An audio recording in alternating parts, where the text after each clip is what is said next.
Like I've said many times, the main weapon that the evil forces of this planet use against us is division. Keep us bickering and arguing amongst ourselves while they continuously do what it is that they want to do, right?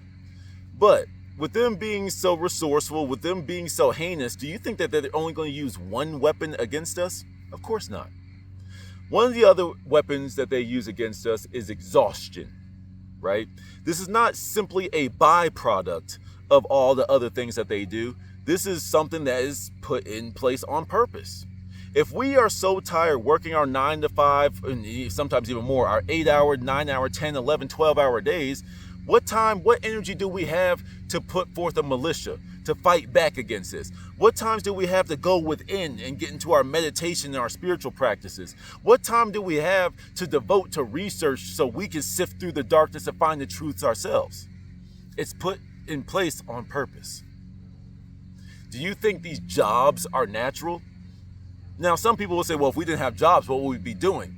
We'd be working, but we'd be working towards a natural, a beautiful life, the life that God, Buddha, Allah, Mother Nature, the universe wanted us to create. Instead, we're putting all of our energies and our skills to use in the opposite direction. Instead of building what nature wants us to build, we are building what they want us to build. We are contributing to the machine versus Mother Nature. And that is all by design.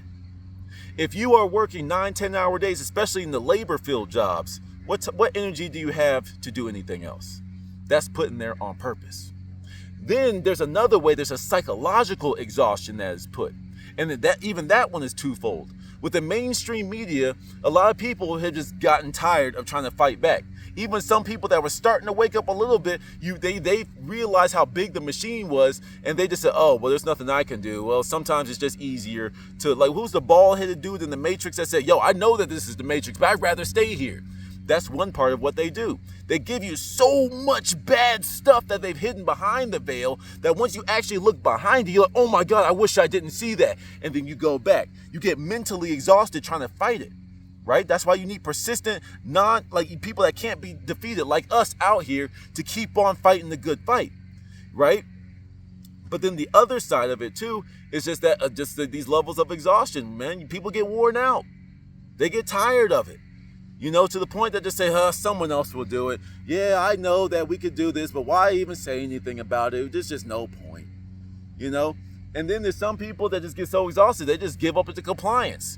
They want to make their lives easier because we've been so dumbed down as a society that we've given away so many rights, so much privacy, all in the name of convenience. But they just wear you down little by little by little.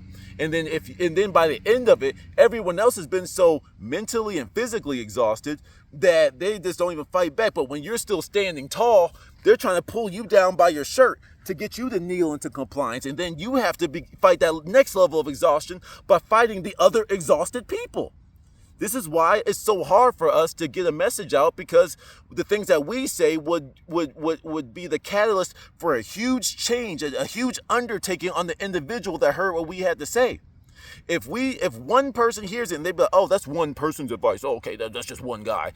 But then if two people say, well, it might be real, but I don't know. I like my Jesus. I like my God. I like my job. I like my diet. I like this. So they become the new army that's trying to hold down the people because they don't want to change themselves. And they will become vocal to then defend their way of living because now they feel attacked by the new form, like the Stockholm syndrome that they've been subjecting themselves to.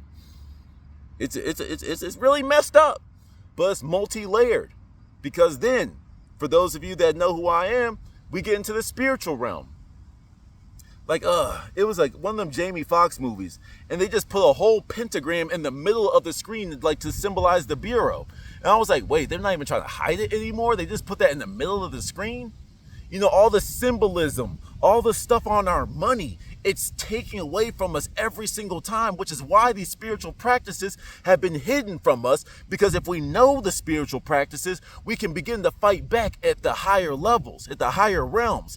Yes, some of you have been burnt out because there's nothing you can do on the physical. There's nothing I can do on the physical realm. They got private militias, private armies. They got silent stealth helicopters that can come and grab me up at any time if I try to fight by myself, if I try to fight by means of the physical, you know.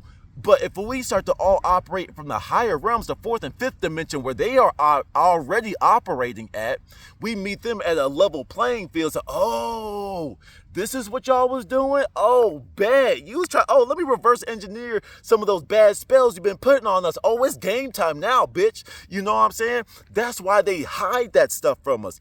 The Bible, Quran, Torah, all these other religious texts, the Dead Sea Scrolls, all this stuff. These were the things that gave us the tools to fight against them.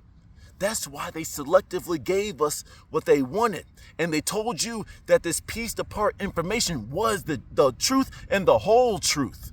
And they made you believe that. So when we say that there are books out there, there's scrolls out there, there's information and wisdom out there that was just this and that and that. Oh, that's not real because it didn't come from my one book. There are 8 billion gajillion books out there. You think that one has the full story? That one book that was written by the hands of man has the one story that you're going to find? No, man. They got you believing in the hero. A lot of y'all have a worship gene. There has to be one. There's one answer, one savior, one person. No, you are the one. You are the one. Everyone that accepts the name of the chosen one, it's not one person. Like, this is why I can never get behind organized religion. We're waiting for Jesus to come down and save us. The Honorable Elijah Muhammad once said, Fard Farrakhan, always waiting for one. We need another Martin Luther the King. And I love to say that, Martin Luther the King Jr. We need another Malcolm X. What do you mean we need a? You are it. You are it. I don't understand why people want to stay so weak waiting to be saved when you are supposed to save yourself. And once you save yourself, kind of like when you're going down in a plane, you put the mask on yourself first and then you help everybody else. Once you get enough information that seems useful for everyone else, you begin to share it. But once you start to fulfill that role of a chosen one or whatever, you start to realize the war begins for you at that very moment. Because once you accept that role, they are aware of that. And they'll be, oh, another one is woken up. We'll start turning his family against him. Let's start turning his friends against him. Let's start changing up his algorithms. Let's lower his vibration back down. Let's start to get into his brain. This is what they do. And this is why, because there's so much information, to become a chosen one is a start of a new life. Because you start to become aware of all the evils around you. But once again, you don't back down from it because you've been called. Your number has been called to the DMV. Stand up. You know what I'm saying? It's your time. You win this. Now, yeah, you're going to have to take your licks. Yeah, you're going to have to, you get your ass beat spiritually a couple times. But as the old saying is, what doesn't kill you makes you stronger.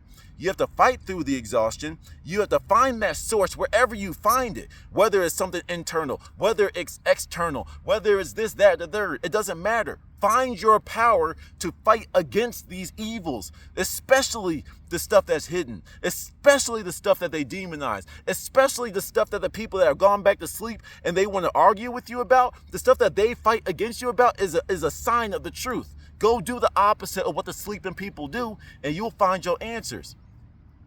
It's just that simple. Till the next one.